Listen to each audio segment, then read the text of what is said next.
Welcome to the voices of transparency and excellence. We're not pivoting, the world is spinning like a top. Let's stop, figure things out, get some answers.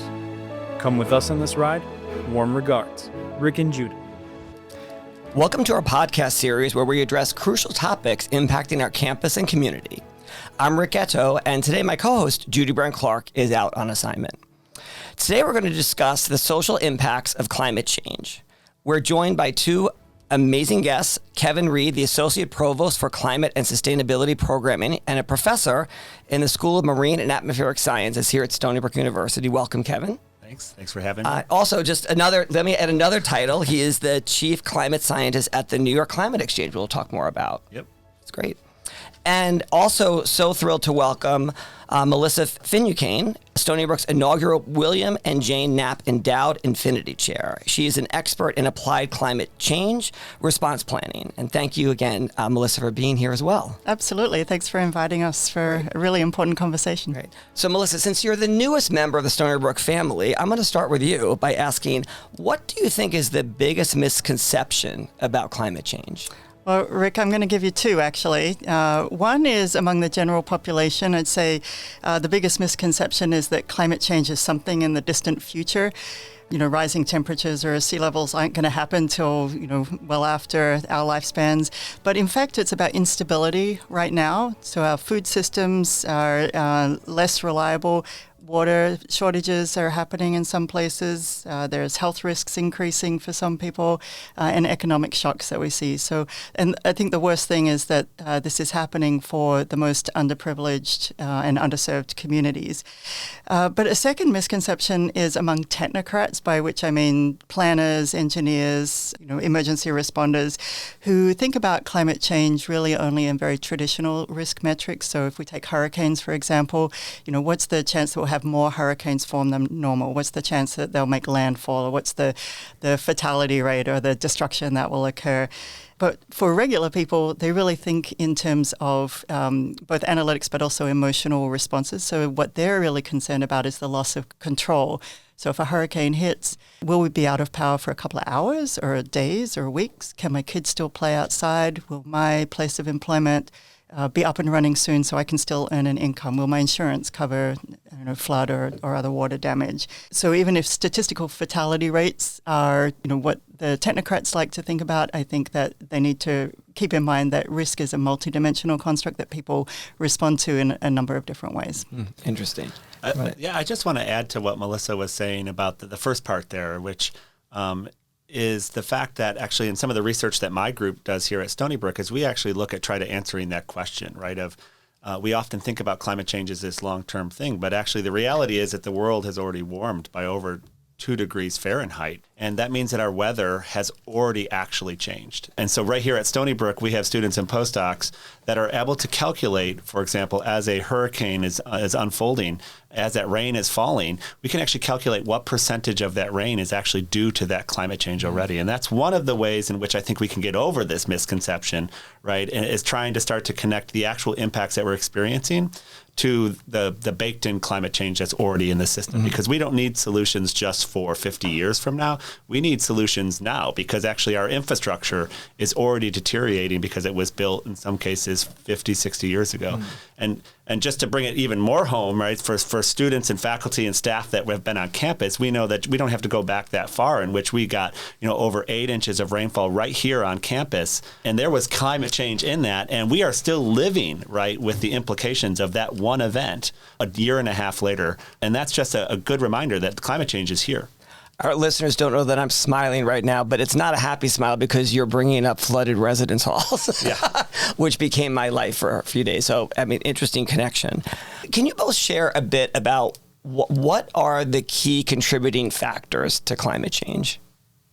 Yeah, so this comes in a variety of ways. I think that the main ways we think about is the way in which we live our lives contributes to climate change. So first of all, of course, how we get our food. Agriculture practices, all of these type of things emit greenhouse gases. These are, right, the gases that go up to the atmosphere. They kind of keep this warm blanket over Earth, and that's what's warming us. The more and more you add, it's like putting on more and more blankets.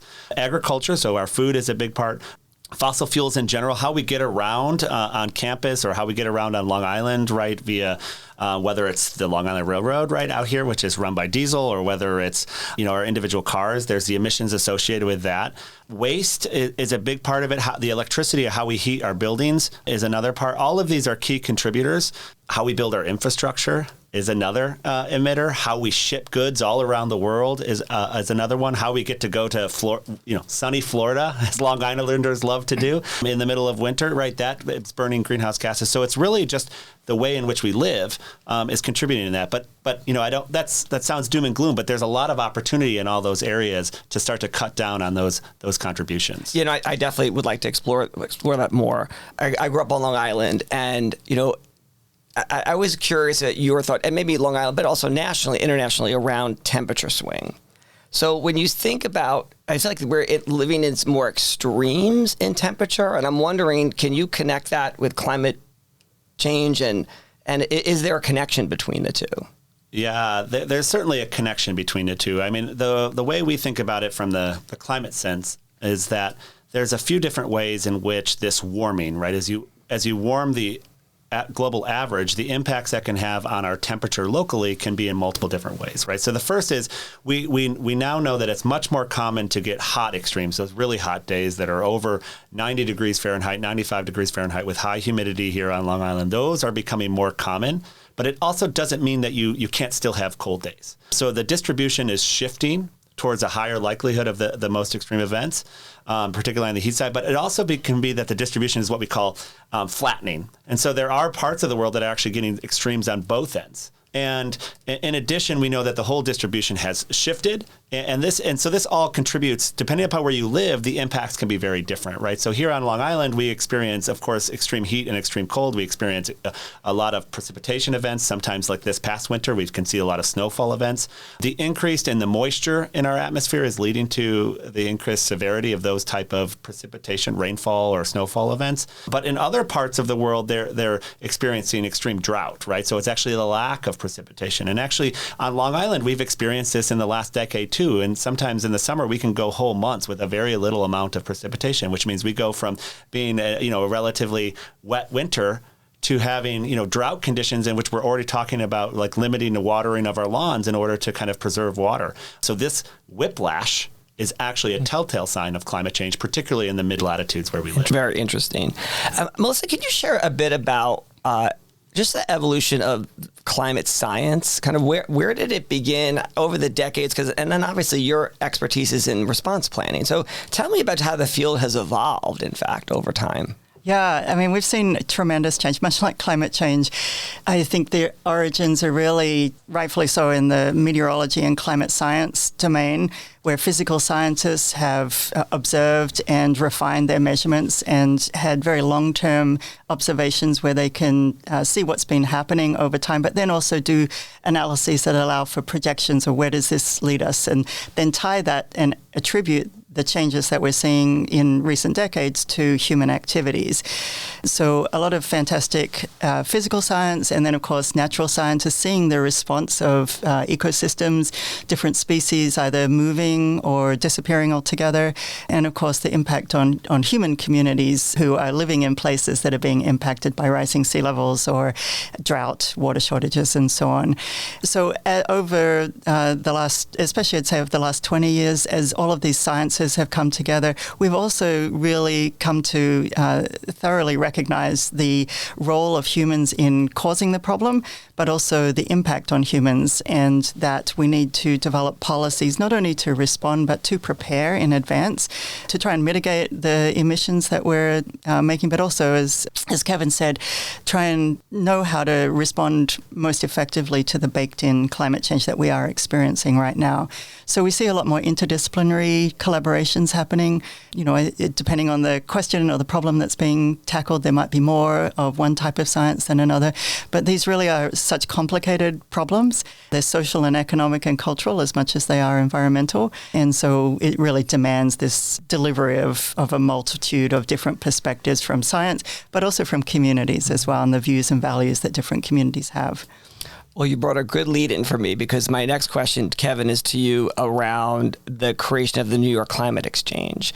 Can you share a bit about the genesis of it and what are the goals of the exchange? Yeah, happy to do that. I mean, just taking one step back and really thinking about the genesis. The genesis of the New York Climate Exchange really started with, I think, the foresight that the city of New York had in trying to understand that a lot of these challenges that we just talked about, whether it's weather, whether it's about disadvantaged communities, that, where you see this really happening at a scale that's really large is in one of the largest cities in the world and the largest city in the country, right in New York City. And so how, that understanding that New York City needs to adapt and both become more resilient to climate change, but also think about a way of reducing its dependency on these greenhouse gases that we were talking about. And so the city of New York put out an international call almost 5 years ago to identify an institution, either an academic or research institution, that would develop a Center for Climate Solutions right on Governor's Island. Governor's Island is just a 5-minute ferry ride south of Manhattan, just south of Wall Street. It's right in the middle of New York Harbor, beautiful views of the Statue of Liberty and really of the surrounding city. And so that's kind of where the nexus came. And of course, being the flagship public institution right in the backyard of New York City, Stony Brook saw this as an opportunity, right, to show all of the great things in environment in terms of helping with environmental impacts on Long Island and coastal areas, but also across the sciences into the social sciences and the arts and humanities, to say this is an opportunity for us to show New York City and then the world, right, the capability that Stony Brook has in these spaces. And so we formally went through the whole process. We submitted an expression of interest and then a proposal, and that ultimately led to Stony Brook as the anchor institution being selected. And the way in which I think Stony Brook and we decided to go about this approach was to create what is now called the New York Climate Exchange. And I think this is actually a really interesting approach to kind of building public-private partnerships. That is a big part of what we do at a public institution like Stony Brook, but also breaks down some of those barriers a little bit further by saying, instead of Stony Brook being the actual institution that's on the island, the New York Climate Exchange, which is a separate nonprofit that is governed by a partnership of universities anchored by Stony Brook, corporations and community groups and nonprofits, to start to think about what happens when you have all of these important players at the table, so you can start to understand what are the challenges that specific neighborhoods and regions within New York City face. How can we start to understand what are the types of solutions they would be open to, and then what's technically possible? And so how do you go all the way from genesis of the idea to thinking about the types of solutions to piloting those solutions, maybe right on Governor's Island, to then scaling them across the city. And so, as of course, if things have evolved over the last 3 years since Stony Brook was selected and then the New York Climate Exchange was founded, we are really focused on 3 main areas. The first is climate data. Climate data really underpins all of the important understanding around solutions. Climate finance is a critical one, right? New York City is one of the finance capitals of the world, but when you think about how you scale solutions to these types of challenges that we've been talking about, it requires investment, and governments can't do it on their own. There has to be financing as you start to think about retrofitting your home or changing a local beach, or how do local governments do that. There's a lot of investment that needs to happen in financing mechanisms. And then the ultimate, with the third kind of pillar, is focused on urban resilience. So yes, we can think about how we become less reliant on greenhouse gases and other causes of climate change, but we also think of how we live with it. Because if I'll just finish with saying that, I actually, while I'm at Stony Brook, I live in New York, and, every time there's an extreme precipitation event, you can go on social media and you will see some part of the New York City subway is flooding. And that's actually, an aspect of living with climate change. And so you can come up with solutions to fix those. Some of it is to fix the aging infrastructure itself. But how do we become more resilient to those? And some of them are going to be technical solutions. Some of them will be infrastructure solutions, but some of them will just be changing our way of life and what we expect is normal. That is also a form of resilience. Yeah, interesting. For both of you, one of the things I find interesting, the fact that the climate exchange is on Governor's Island, is that we have Governor's Island, Manhattan's an island, we're Long Island, and the concern about rising sea level. Mm-hmm.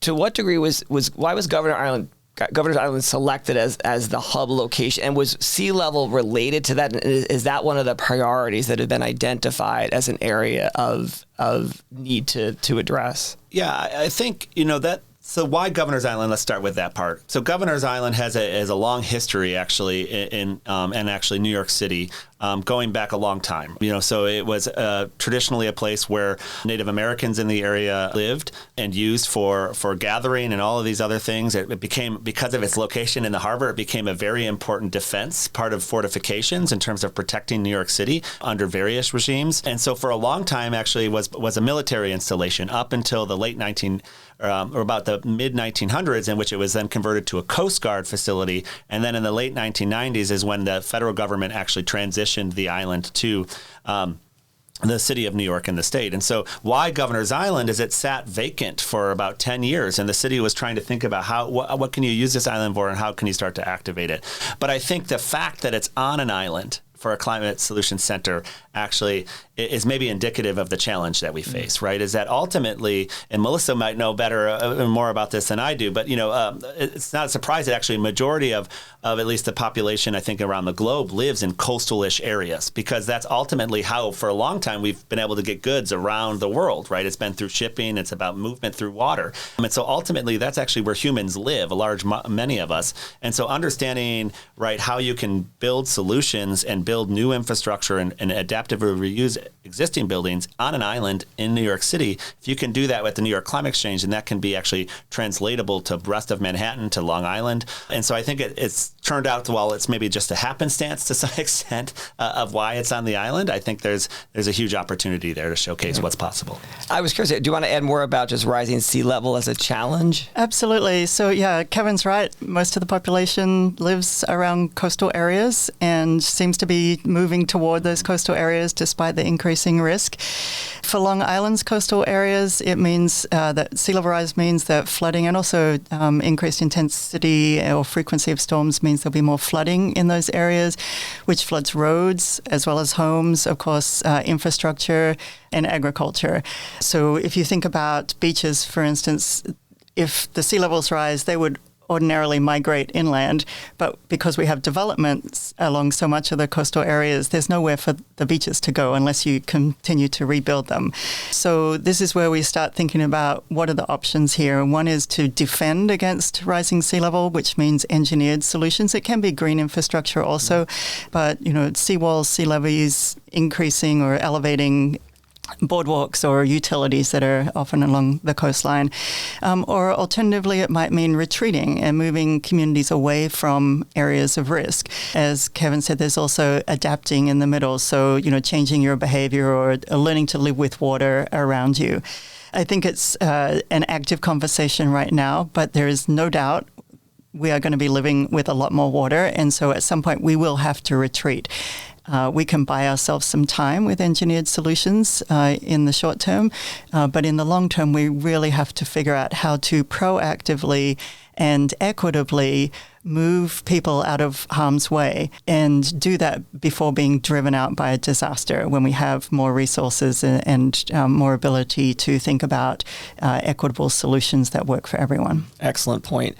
I'm just curious, what do you both think are the top 2 or 3 action steps that need to be taken immediately to fight climate change?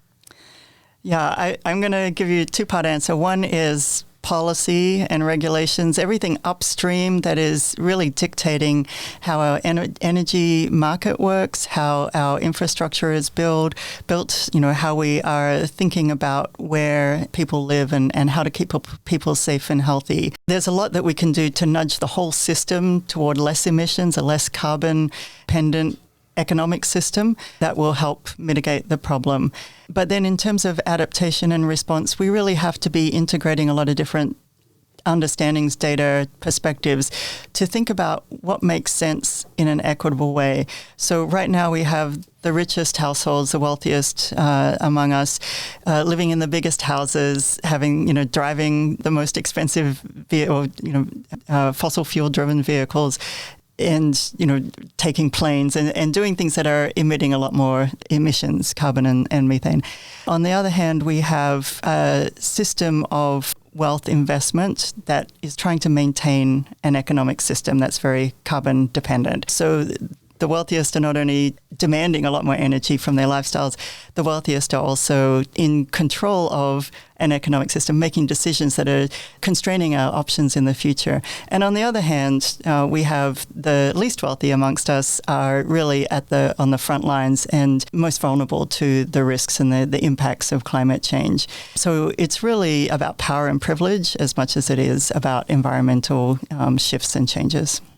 Yeah, I think just to add to that, I mean, oftentimes when I'm asked this question in class or from students, right, what is it that we can do about climate change? I think there are, some immediate things that you can do at the individual level. You can just start thinking a little bit in terms of just having it be a part of your decision-making process, right? And so, small things, right? If you like to have a hamburger like a lot of people do, maybe you just eat 1 or 2 less hamburgers a month, and that would go a little bit, right? If everybody did those small things, that would produce a little bit of reduced dependency on greenhouse gas emissions. So personal choices, I think, can be part of it, acknowledging as Melissa said, not everybody has the same luxury or basket of choices, and that's a challenge. But the other thing that we can do, of course, is hold those in power accountable. And that, we can't just do this individually. We have to see systematic change. We have to see policies. We have to see real leadership, both at the federal, international, but also at the state and local level. And I think we've seen this in New York.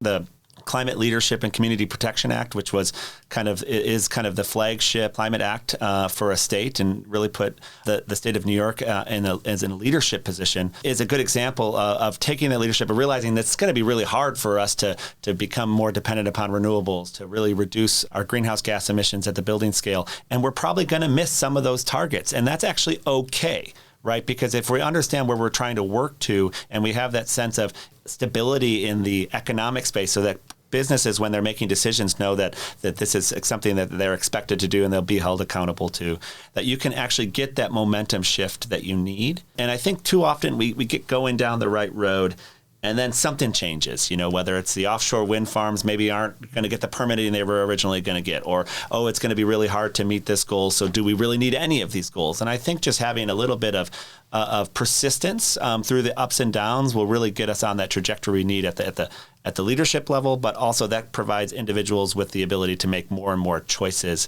that can help reduce greenhouse gas emissions. Mm-hmm. Melissa, how do you respond when someone makes a claim that climate change is a hoax, doesn't exist, it's not real? Yes, unfortunately, that is still a piece of the discourse. So, sometimes people will say, well, scientists have no idea what's going on. They're always arguing with each other.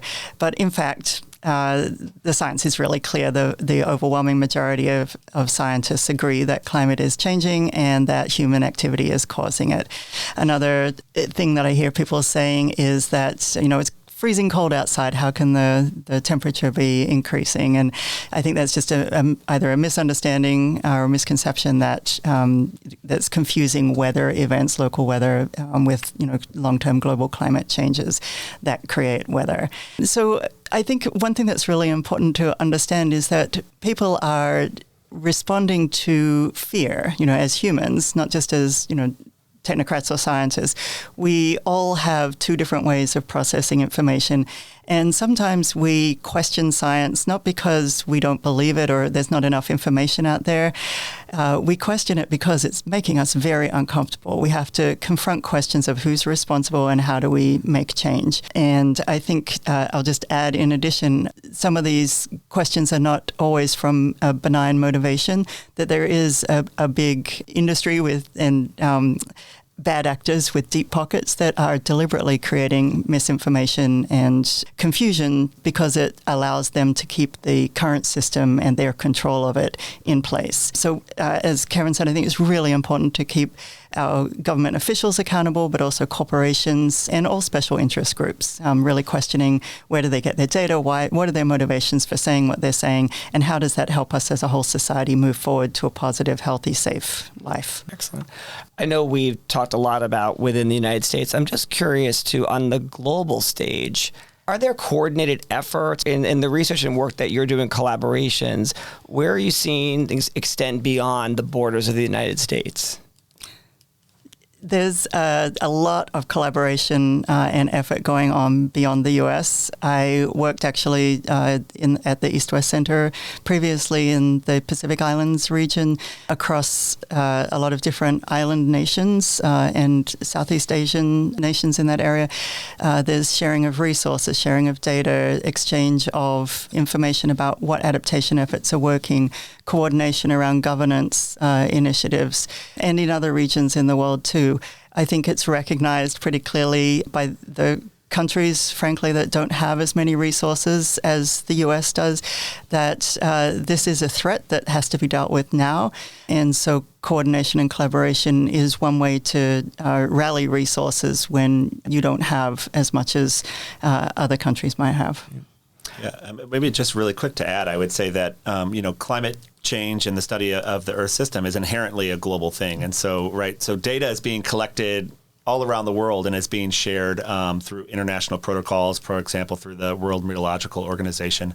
When NASA sends a satellite up, that satellite is collecting data all around the world. And so the data is being collected and shared worldwide. And it's just worth noting that the United Nations and its Framework Convention on Climate Change and the Intergovernmental Panel on Climate Change play an important role of bringing scientists and other types of practitioners together to every so often assess how the climate's changed and what's our knowledge at this date, which might be different than it was 5 or 7 years ago, and continually update that. And that's thousands of scientists from almost every country in the world that are building this case of evidence year after year of the impacts of climate change and the reality.